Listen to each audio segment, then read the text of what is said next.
guys, what's going on? Third Street Reactions here. We're back with Shane. Tom. We're back here with BoJack, Season 5, Episode 8.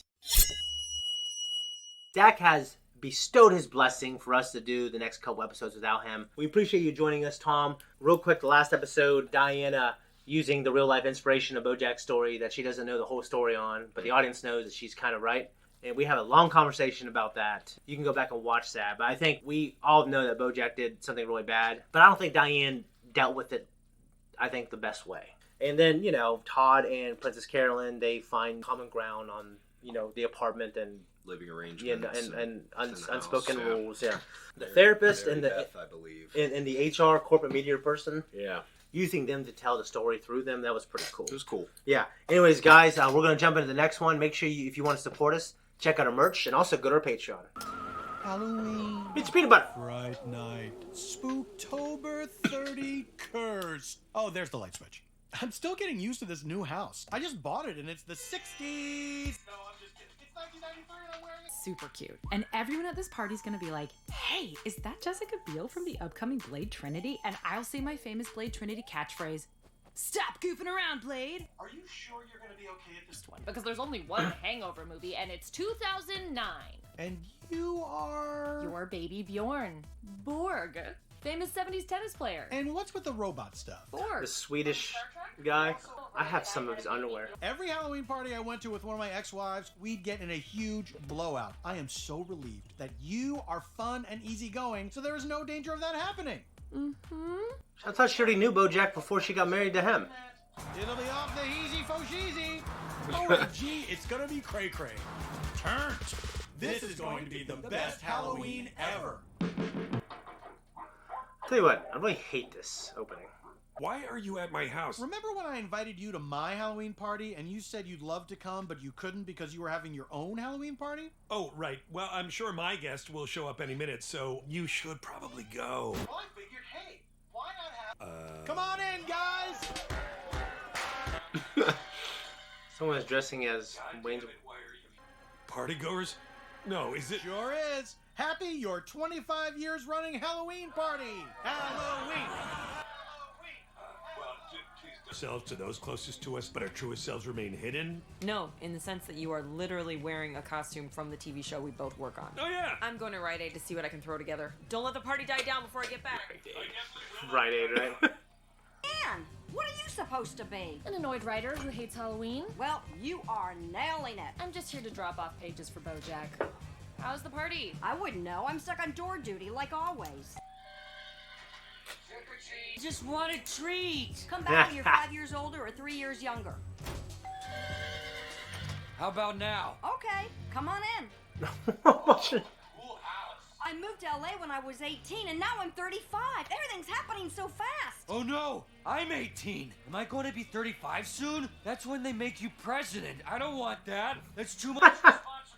And here my dreams like dormant. I don't mean to get mordantly morbid, but did I get all adorably adorned to get bored manning doors? No more. Okay, this cider... Yeah. It's because Amy Sedaris hates tongue twisters, so they always write it in for her.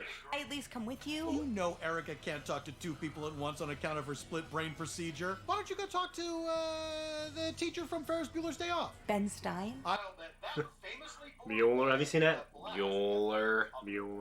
And I've yet to see a single mummy. As Margaret Thatcher's children often asked, is Mummy coming to see us? And as their nanny always replied, not tonight. Hey God, I have to ask. I like that you're razzing me. It really makes me feel like one of the gang. If he teases you, that means he likes you. What? Is that what people think when I tease them? I don't know. Remember the year that Pinky won the costume contest? And then it turned out he just lost all his belongings in a fire and those clothes were all that he owned? Three's Company. I'm just trying to get out of here. Oh my gosh, Diane. I just want you to know that I know that you and Mr. have a history. Mister? And I'm fine with it. And there's no reason we should be awkward around each other or jealous, you know? I'm not jealous of you. Okay, good. Yeah, this is a good situation. Okay, bye, Diane. Did I screw up? I'm so stupid. No, that's just Diane. She doesn't like parties and she hates fun. No, that's not fair. Yeah, she sounds awesome. But actually, now that I think about it, when I first met Katrina, she was also full of life. Do you want another drink? I'm gonna get another drink. Dude, shut the fuck up. BoJack! You remember my wife, Katrina. Huh? No, I do not. This is going great. I'm gonna go dry off. You two chat it up. No, Mr. Peanutbutter, please. Maybe we should go soon? There are so many famous people here. It's actually making me kind of anxious. Diane, famous people are just like you and me. Well, like me, because I am one. Party. Oh, hi. Hi. So, thanks for the new script pages. You got it. Hey, listen. That submarine scene? You want to talk about it? No. Okay, we'll just put that. I am so sorry. Although I have to say, now that your TV show has put us into a new tax bracket, maybe we should start paying attention more to how the government is using our money. What? No, I don't know. I'm just... It's with Tim Allen? You left me alone for an hour and a half. I guess time flies when you're having fun, right? I am not having fun! Home Improvement? Yeah. Monster, but other than that, it's just Gilligan's Island, right? Oh, thank you so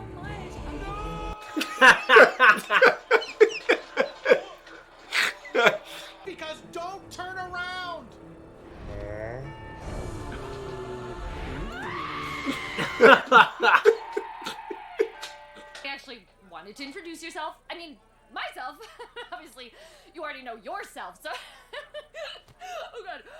Listen, I just wanted to tell you how much I loved horsing around. It was, like, a very formative part of... Yes! And I didn't want to tell you because I know how much this party means to you, but I can't be more fun than your ex-wives. It's too much pressure. I'm sorry. Chill out, man. I love how everyone stops. Everything completely stops because of one conversation.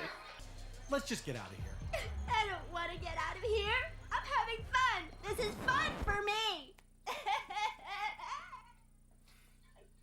I asked you to do one thing. Keep me away from mummies, and you couldn't even do that. Okay, in my defense, I am dressed like a giant notebook, which severely limits my mobility. Well, how do you think I felt when I had to do that screen test? Hey, I'll call you tomorrow. Yeah, we will figure out Dad's funeral. And I'm sorry. Oh. You know, I always thought that when this happened, I would feel something. I don't know what, but something. But I don't feel anything. What's wrong with me? I really humiliated myself in front of BoJack. If it makes you feel any better, I guarantee BoJack won't even remember that he met you. Huh. He's not wrong. Yeah, and I think I do know one of the first conversations she knew him and he didn't know her. I was going to say, you not listening, and I repeat, you don't listen?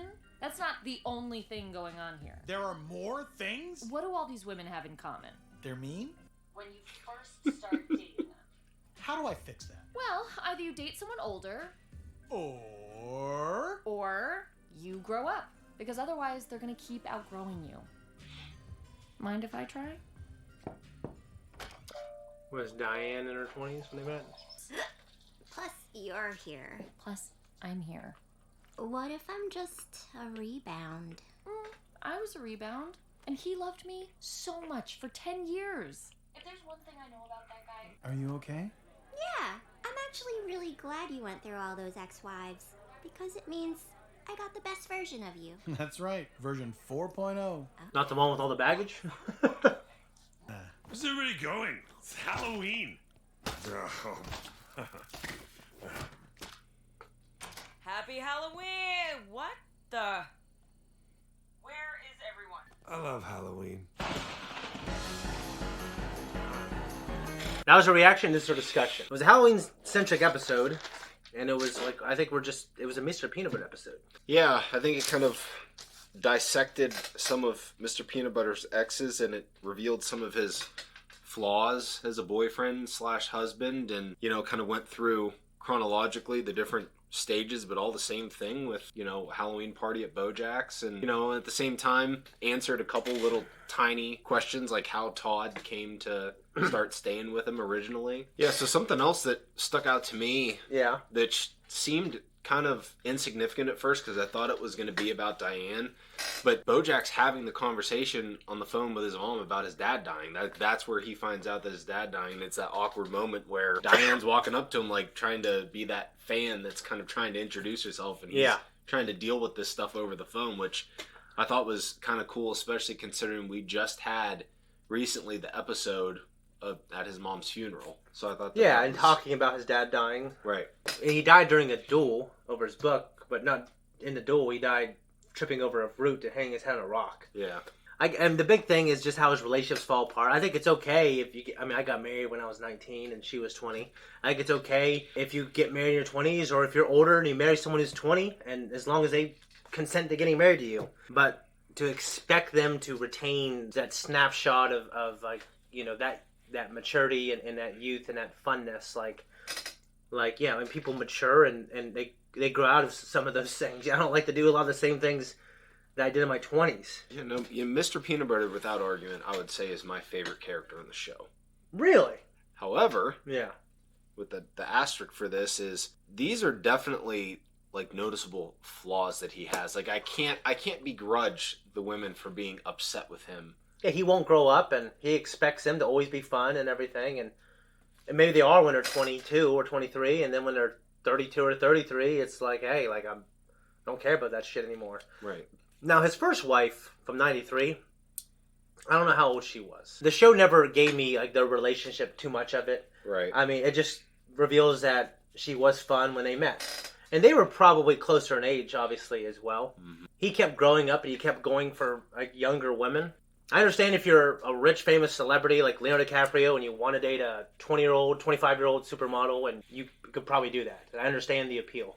There's probably a lot of appeal, and I understand if you were them, the appeal to being with Leonardo DiCaprio. Sure. But, like, you know, it'd be funny if Leonardo DiCaprio is kind of like Mr. Peanutbutter. I don't know who breaks up with who in those relationships. And I think it's even more tragic if he broke up with them because they changed, when in all reality, it's like, dude, like, they didn't really change. They kind of, like, you guys should grow up and grow together in your relationship. He kind of set them up for failure, in a way. Yeah, it's just like Joy and I, we got married young, but, like, and we've changed, but we change and we grow together. Yeah. And, like, you know, you don't grow apart. I think that's part of what makes a relationship work, is, like, you both grow together. You sounded kind of surprised that Mr. Peanutbutter's my favorite character. Yeah, I think it's because, like, in me and Zach and Jamie was in these reactions at first. He's not local here now, so he can't be in very many, but he does edit them. And he was just annoying at first, but I think he's got, like, a big heart. And what Diane said about him, like, absolutely loving the person he's with, I think that's a great quality. And I don't think she was wrong or being deceitful towards, you know, what's her name, Pickles the pug. About... I hate Pickles, annoys me. Well, it's weird because pugs are actually my favorite breed of dog. Dude, I was just talking recently how they're like my least favorite. Really? Yeah, they're smushed up faces. Smushed faces and their curly tails. I don't know, there's just something cool. I've seen a couple Chihuahuas that I've kind of fallen for just because of association, but generally I don't like those smush faces. You remember the blonde older girl who lived with me in high school senior year? I do, yes. You remember she had 2 dogs? I don't remember that. Okay, well, they had those fucking smushed faces too. Were they pugs? No, they were like this big. They were big. Oh, yeah, I don't remember. They weren't that. like, yeah, and you know what? I've hated those type of faces ever since. I don't like Pickles. I think she's kind of annoying. Yeah, a little bit, and I think I think they kind of over dramatized her youth and the new age youth. Her stupidity, yeah, her ditziness. Ditziness, yeah. And her like living for the moment. Like, you know, I think kids do that, but I don't think people are that stupid. So it annoys me. But in terms of like Mr. Peanutbutter and the flaws that we see him have, his repeated failures with women at these Halloween parties, like I don't believe that Mr. Peanutbutter would ever kind of intentionally do something to hurt the person that he's with. I think it's just his nature. I just don't think he thinks about it. Like, yeah. I just think that he lives his life. He, like you said, he has a big heart. He has kind of the best intentions. And that's the first way you're going to lose, I think, someone. Yeah. You know, I think, who was it? It was in Mad Men. Basically, Don Draper, his ex-wife, was talking about Don Draper's new wife. And she was like, little does his new wife know, the fastest way to lose him is to love him so much. You know? It's like to give them everything. Right. So, you know, and Mr. Peanutbutter, he just seems like that type of guy. And I'm unfortunately sometimes, like, in my youth, I've been a type of guy. When I was with a girl, I felt like I wanted to give her the world and put her on a pedestal. And they don't always want that. And honestly, it's just not a good way to keep them. You know what I mean? It's, you gotta... You gotta have some struggle, I think. You know what I mean? You gotta have some drama sometimes. And when you're young, I think that they thrive on that. And I certainly thrive on it as well. I mean, as you get older, and as these women get out of their 20s, they want more stability. They don't want to just go to Halloween parties and be goofy all the time. Right. What other notes you got? That's pretty much all I had. The Halloween theme was kind of cool. I like the episode. I like getting the backstory and some of the fill in the blanks on some of the characters. Me too. Which was pretty cool. Like I said, it was a very, very small part, but seeing the scene where BoJack discovers his father has died and he's talking to his mom on the phone. That was pretty meaningful. And we just had that funeral episode, like I said, like 2 episodes ago, I think it was. Yeah. So I think that might have been done intentionally by the writers, but I enjoyed it. Good. No, I agree. Also, we had BoJack taking more of his painkiller medication. Yeah. I mean, I've seen it at least twice. I feel like, so I wonder if that's going to be a thing. I don't know. All right, that's it. Guys, thank you so much for watching. We really appreciate you guys and all your support. Make sure you hit the like button. Subscribe to us if you've not already. I'm new here, so make sure you leave a comment. I'm trying to interact with everybody, get to know everybody in our little community that's growing. You follow him on social media. His links are below. Also, make sure you guys check us out on Patreon. Thank you so much.